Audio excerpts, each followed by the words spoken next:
Erdington Hall School, Birmingham. Lions like singing. A school that's conducted a thorough review during the last 12 months, targeting teaching and learning within literacy for the foundation stage. Erdington. Ooh, ah, ooh. They've been asking themselves some pivotal questions. They believe the answers will have the greatest impact on their intake. Children from a culturally diverse but socially deprived area, where free school meals are taken by over 50%. So how do you best encourage the first steps in reading and writing? Open wide. How do you have the greatest impact on children's language for communication and thinking?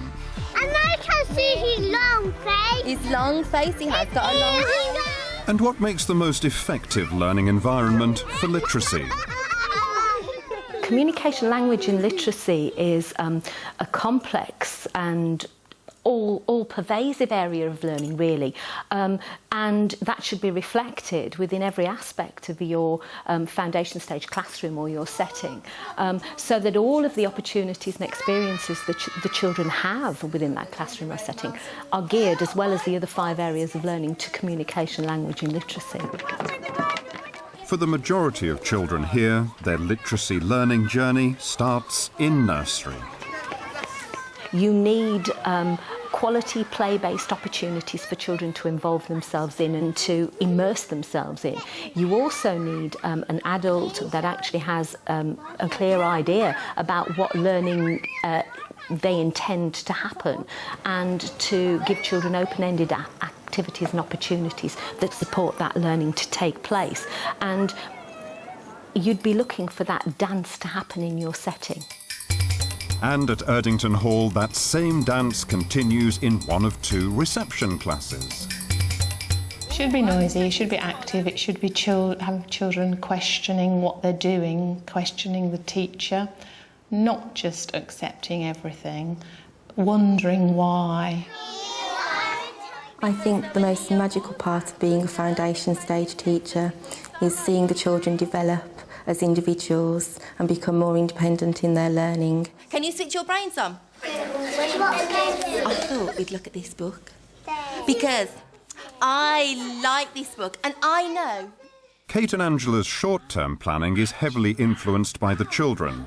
Medium-term, they use themes, and in this, the final half-term in reception, the children have been completely inspired by an animal characters theme about to peak in a visit to the local zoo, now only a week away.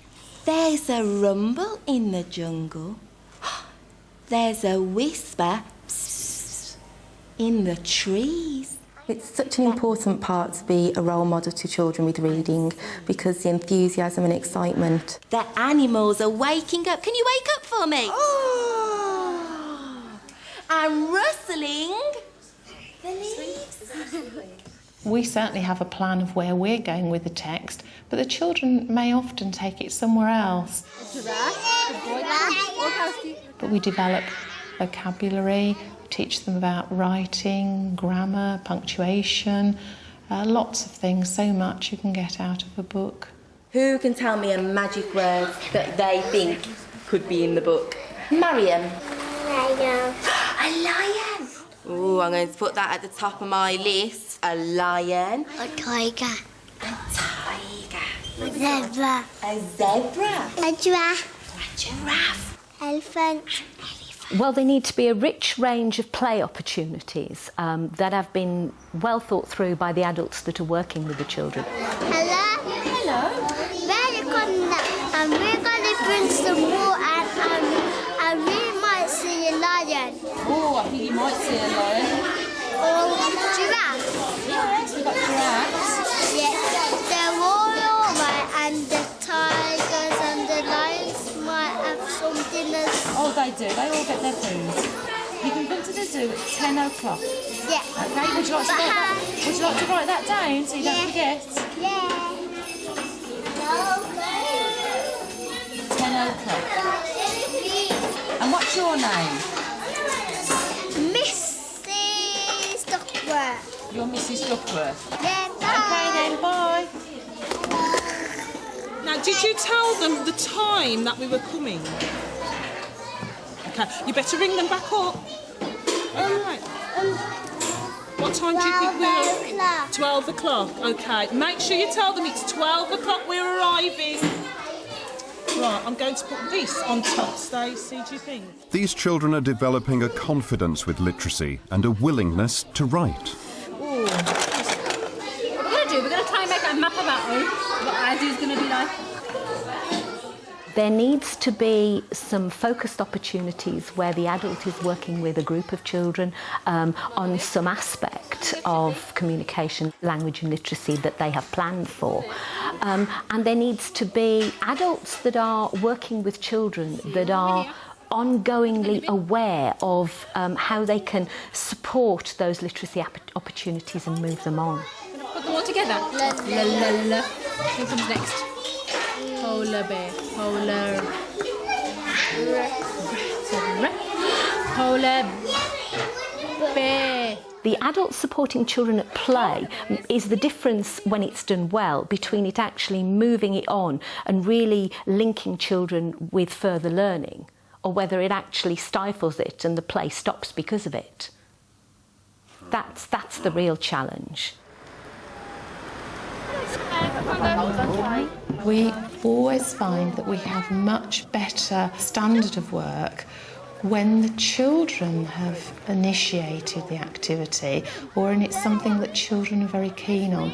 They wanted to talk about what they saw and the language flowed because they knew about it. The lion is in the water.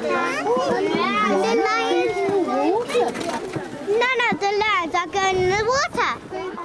The speaking and listening we experienced on the zoo trip was really good to see where the children had progressed. Certainly at the beginning of the year, a lot of children would have just given one-word answers and used body gestures, pointing and noises to raise our attention. But certainly now we were looking for the sentences and also the reasons why behind those first initial statements. So really pulling the language out of them. Take a picture of that baby when they're Legs are short, aren't they? I wonder what it eats. I know. I want feed.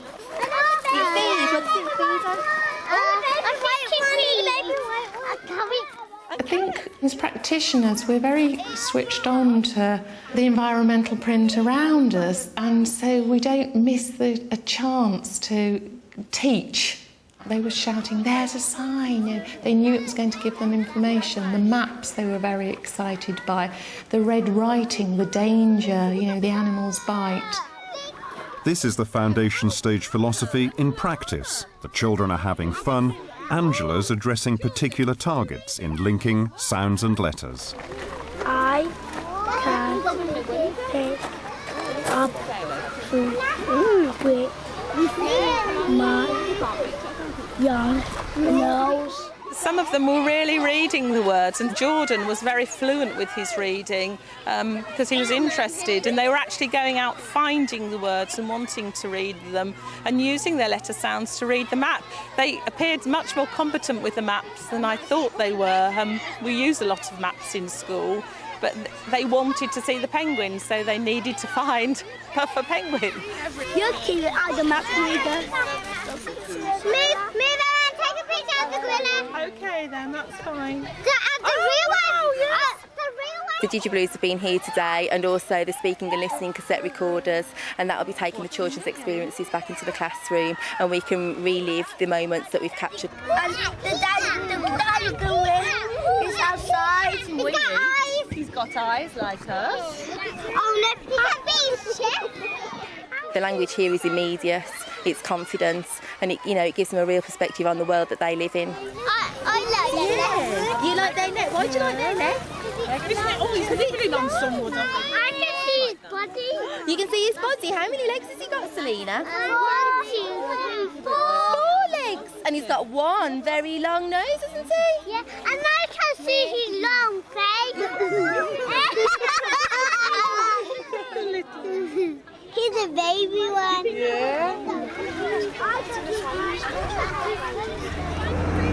Could Green class write an information book about their trip to the zoo?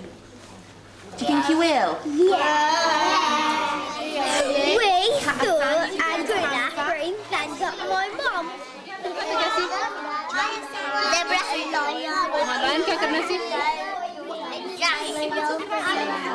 Lion. Yeah, little tiger. No, we didn't look at tiger. We looked at...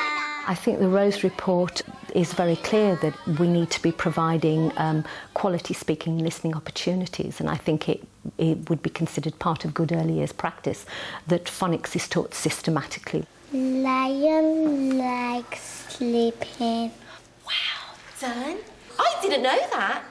I thought they ran around all day. So I think that's a really good sentence. The phonics teaching this year in reception has changed greatly. We've continued the style of teaching through from nursery to reception, and certainly teaching it in a multisensory way through song, through actions, through story has certainly enhanced the learning. At the end, well done, Stacey. To encourage the children to use letter sounds, we use the letters that they give us, so their confidence is built that they are becoming writers. I think you can see their learning through the whole child, through their thinking, through their communication, through their body language. Lions like sleeping. But the greater balance of the sessions that follow up the zoo visit are play-based, indoors and outdoors, with a wide range of experiences that carefully target the literacy stepping stones.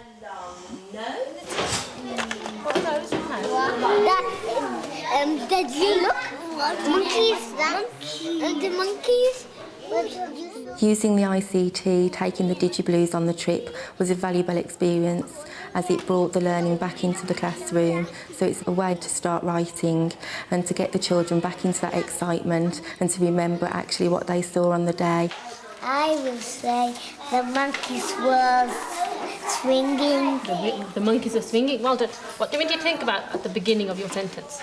We need a capital letter. A capital letter. Go on then, you start. For capital, you can do that. Yeah. To remind you. For a small letter, you can do that. Small letter. Well done, Stacey. I think what's important to remember is that you're seeing us in the third term, and whilst it may look as if it all goes together effortlessly, there's a lot of work that's gone into that. When children come in their first term, we sit at a table with an activity, and we're excited by the activity, and children come and join us, and if they choose not to, then that's entirely up to them. And I think because they develop this trust, they want to come. And as the year progresses and they then see themselves as readers and writers, they have a very I-can-do approach to life.